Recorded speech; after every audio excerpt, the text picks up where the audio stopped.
It's not possible. I didn't say it would be easy, Neo.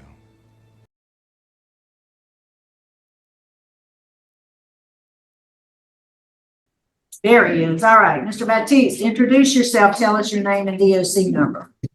Hi, my name is Davin Baptiste. My DOC number is 546471. All right, Mr. Baptiste. Let me read some identifying information. I'm going to ask you to confirm it, and Mr. Freeman will take the lead on the interview. We do have joining us today your mother, Ms. Donna Baptiste, and your fiance, Ms. St. Romain, both who want to speak on your behalf, and we'll let them do so at the appropriate time. So, Mr. Baptiste, you're classified as a third felony offender. You're currently serving a 4-year sentence for fire raising in a correctional facility. You were sentenced as a habitual offender on December 20th, 2022. You had your parole eligibility date was December 8th, 23. You don't earn good time as a habitual offender, and your full term date is December 8th, 2026. Does all that sound correct to you? Yes, ma'am. All right, would you answer Mr. Freeman, please? Okay, Mr. Baptiste, how old are you? 35. How long have you served on this charge? 16 months. Tell me what happened. I mean, it looks like according to the report, you was trying to light a cigarette? No, sir. Somebody who had just went in the dorm with me had a piece of paper and the tip of it was black and they call it a wick. And then they said by me being around it, it was mine. Okay. Did you plead guilty or go to trial? I went to trial. The guy who was for pleaded guilty. They gave him 8 months, ran consecutive, and I pleaded not guilty, so I went to trial and I lost in trial, so they gave me 4 years. Okay, Mr. Baptiste, what you think causes you problems? I mean, you've been in and out of jail since you were 17 years old. I mean, what's your problem? You got a drug problem, alcohol problem? Yes, sir. I had a drug problem and drugs and firearms. I had that problem, and you gotta leave it alone. Okay, what did you do to address your problem with the drugs? How are you facing that problem? Well, what did you take? It took time, from one mistake to the next for me to learn. And when I was home on the streets last time, I had checked myself into a rehab, and I guess I grew up and I don't know, I just changed. I didn't want to do it no more. And now now I came here and they put me in another drug program. That STEP program is a drug program or is it educational program?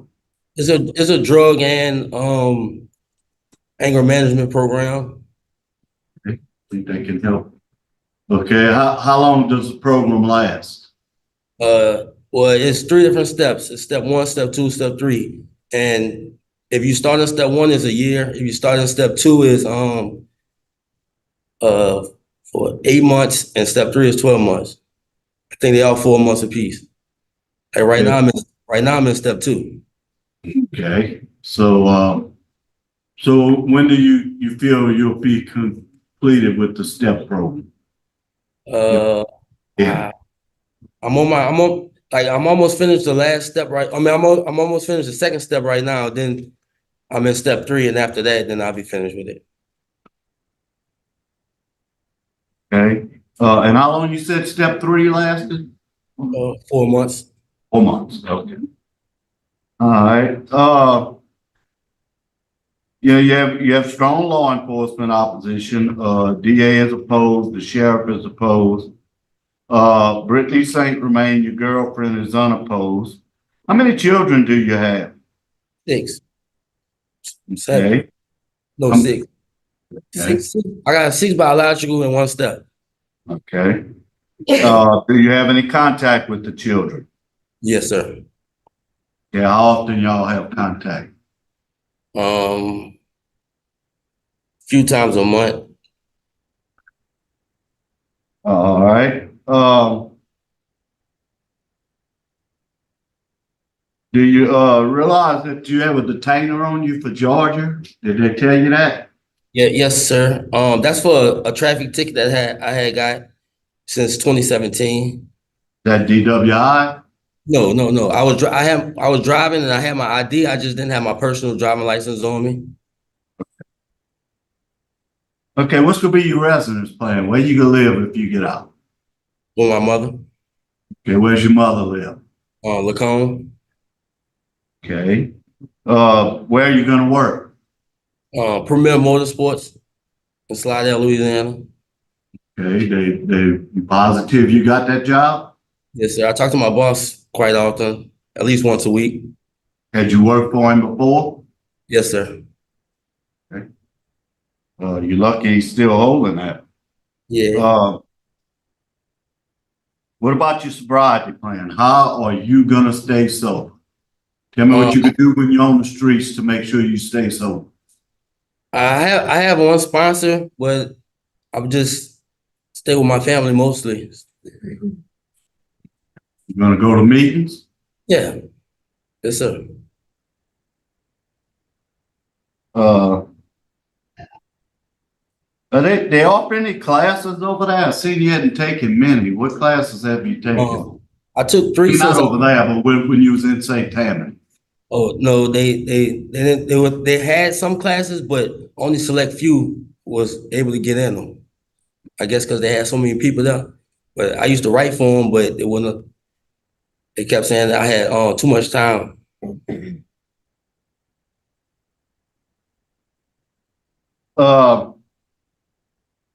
Your risk is medium, moderate. Needs is low. Warden, have you had any problems with him since he's been there? How's he doing in this step pro, Ms. Cook? We haven't had any problems at all. He's attending his classes. No write-ups in his file or anything. He's doing pretty good here as far as it looks, so. Right, thank you, ma'am. Mhm. I have no further questions. All right, let's hear from Miss Saint Romain. Miss Saint Romain, what would you like us to know? You're on mute.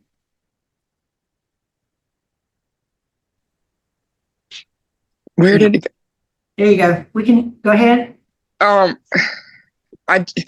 I believe in second chances, and when he was home, he worked and then came home, and then we did family days every Sunday with all the kids.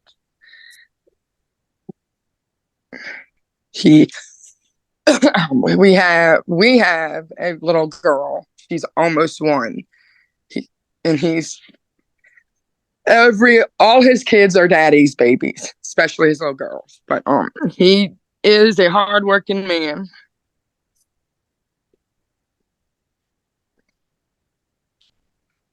I don't know what else to say because I'm kind of nervous. That's okay. Okay. That's all right.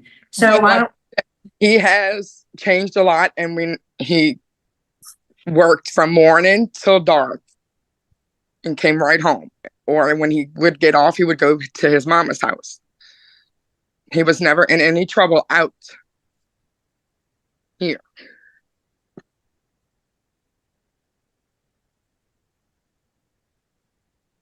That's all. Thank you. Ms. Donna Baptiste, what would you like us to know? Yes, hi. I have to say that I have seen a tremendous change in my son the last time he was out. When he first got out, he came to me voluntarily and said, "Mom, I feel like I'm having a problem with wanting to do a drug again. Would you please take me somewhere so that I can talk to someone? I don't want to go down that road again." And I took him he found the place and I took him there, and he stayed 2 weeks, and he was going to classes there. I was very proud of him for stepping up on his own before it became a problem, knowing that's something that he should do, you know, is step out. If I'm have a problem, let's get me some help. And I was proud of him for that. He went to work every day, worked 10 to 16 hours, was coming home, never was going in the streets. He left his old friends alone, which was a big thing. Me and his father both preached to him. People, places, and things. He was following all three of those. Sundays, mandatory. That was his day, his only day off, but it was with his kids. He spent the whole day at the house barbecuing, or he would take them to water parks or, you know, trampoline centers. But those days were for his kids. He took care of his kids financially, never been on child support on any of them. What they needed, he provided. I would call and say, son, you done worked 12 hours today. Come on home. It's getting cold out there. No, mom, Brielle needs this, or Davy wants this. I'm going to work these extra hours so I can give it to her Saturday. I seen a young boy become a very different man. His outlook with his children, his outlook with his company, his outlook with family, his communication, sitting down, talking, enjoying his family. I couldn't have asked for him to do anything better when he was out the last time.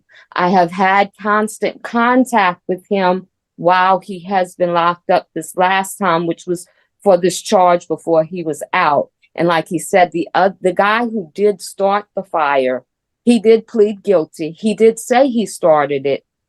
He's done his time. He's out. I've talked to his employer, who spoke very highly of Davin, his work ethics, took his tools, because he has thousands of dollars worth of tools, locked them up, and said his job is here. If he gets out today, he will work tomorrow, because he is an excellent worker. Yes, ma'am. Can you wrap it up for us, please? All right. Thank you, ma'am. I think we lost the audio. So, Davin, is there something you'd like to say to us before we vote? Oh, I'm sorry. No, we already heard from Ms. St. Romain. Go ahead, Davin. Is there a statement you want to make? No, ma'am. All right. I think we're prepared to vote. Mr. Freeman? Okay, Davin, you know, I look at your record and it concerns me. Like I said, you've been arrested, you know, in and out of jail.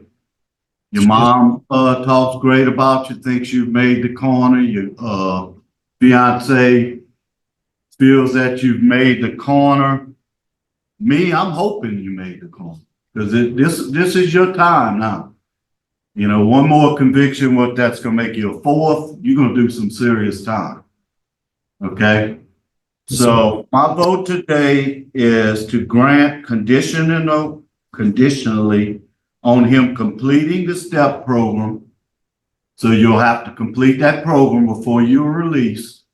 And for you to attend 3 AA meetings a week upon release. Find you a sponsor. That you got a drug problem. Face it. I'm glad you did go for help last time. Mrs. Stapleton? I agree with Mr. Freeman. And it was good to hear your mother and your fiance talk about how you turned the corner and taking care of your kids. That's great. My vote is the same. So you got to finish the program. You got what, probably 6 months left to go, something like that? Yes, ma'am. Like maybe 5, because the last step is almost over with. Yep. So just work hard, pay attention, apply what you learn. And then when you get out, you'll have to attend 3 AA meetings a week. Good luck to you. Wish you well. So I will be released upon completion? Yes. Yes, they'll let us know. We'll issue the parole certificate and you'll be ready to go. All right, thank y'all. Luck.